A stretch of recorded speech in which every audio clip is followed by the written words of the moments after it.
A popular restaurant known for its fine dining and Italian dishes is ending its dining services partially to shift to an event-focused model. We're joined now by Nick Patilio, the owner of Osteria 166, to talk more about this move. Nick, thank you so much for joining us. Thank you for having me. Absolutely. All right, so you were open 6 days a week. Now you're kind of closed for that catering during the week, but Thursday, Friday, Saturday, you will still be open. Yeah, it definitely wasn't my clearest message that I've put out over the last 13 years. Give the clear message So to the people. and thank you for having me to kind of clarify some things. Certainly, as we know, downtown and really the restaurant industry as a whole, since the pandemic's been a bit of a struggle. You know, you can name on one hand really who's really being successful, and a lot of us are struggling.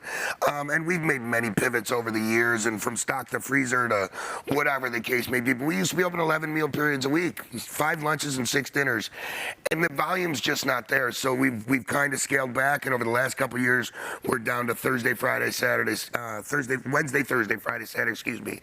But our catering business has been developing dramatically over the last several years, as was designed. And so we were literally in the final stages of negotiating to move to Hamburg, which was really intimidating and very emotional time for me to get my arms around that. I mean, Osteria is my firstborn, you know? Don't tell my daughter I said right. that. You know what We I'm won't tell her saying? that. So we were able to figure out a way, basically, with the catering contracts that we picked up, we're able to give Osteria another shot. And I'm sitting there, and it kind of became clear as day, like I'm really going towards catering. I have this beautiful facility in downtown Buffalo. Is there demand for private business lunches or showers or whatever? We're doing it all over Western New York.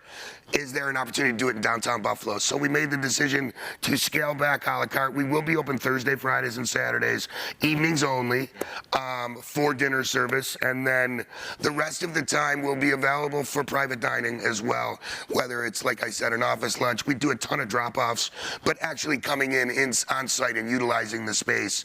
And frankly, our employees have been one of the life's blood. We've got to give them fair shake, and there'll be work for everybody as we transition.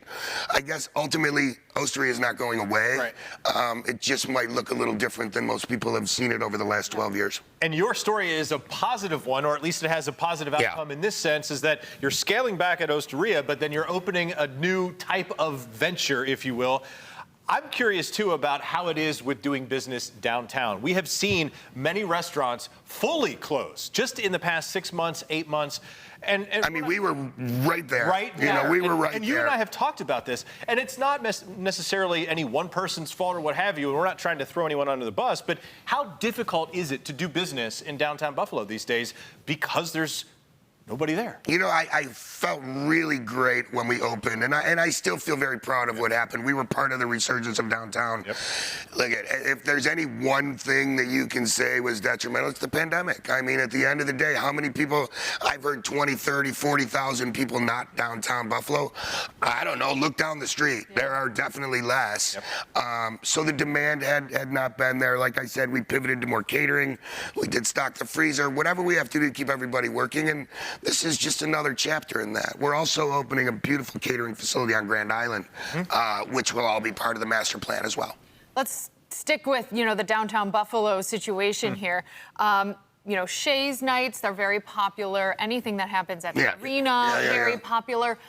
What else could, you see happening in downtown Buffalo to maybe get that resurgence back as a business owner there? You know, it's funny you bring those up, and I didn't make this as clear as I should have in the messaging, but we absolutely reserve the right to reopen. Like Shays always does a phenomenal Christmas show. We'll be open for all of those, you know what I mean? Yeah. So it's not like we're going away, but more activity is imperative. You know, I mean, my business is extremely dependent on the convention center. It's right across the street. When there's nothing going on, there's nothing going on down there. You know, other places have more residential, things like that. I don't have that luxury, so we have to go find the business. Frankly, that's why we are a mobile catering company. It's probably 75% of our revenue. So where will folks be able to find you now relative to that, through the catering business? And will they be able to visit you on Grand Island, or is that just that your will be the center? end of summer. Got it. And certainly we will be taking reservations. We, honestly, I believe they broke ground today. We just passed the planning board in Grand Island, so we're very excited. But, there's a few different ways to do it. One is Christmas Crystal at occasionswny.com. Many of you know Alyssa. Alyssa's still with us, so Alyssa at OsteriaBuffalo.com, or you can just call the main number at 858-3118. Excellent. Okay, very good. And you own Bellagio. And I own Bellagio. We own Elegantville. Bellagio as well, yes. Yeah. Do you get down there at all? Oh yeah, I've seen you down I there. have seen you. Yeah. I love it down there. I'm a Southtowns girly, so I love going down. I grew up in Elegantville. People are like, Oh, what are you nice. doing out here? I'm like, well, I grew up here. Nice. So go Yeah. visit Bellagio in Elegantville as well. All right, thank you, Nick. Thank so you for the much. time. I really course. appreciate it. Yes. Oh, wait, Thank we you. forgot one thing. Oh. September 21st is the official. We are breaking the news that's right. that Meatball Street Brawl is September 21st, and I believe Channel 4 is going to have a team of chefs in the amateur competition. Great. Is that accurate? I think, Is one of I that think guys so. sitting next to me right now? That's accurate. Right. September 21st, we'll be there for Meatball. That's breaking news. We literally made the decision as I was in the parking lot. All right, love Nick. it. Thank you. Appreciate it, brother. Thanks, guys.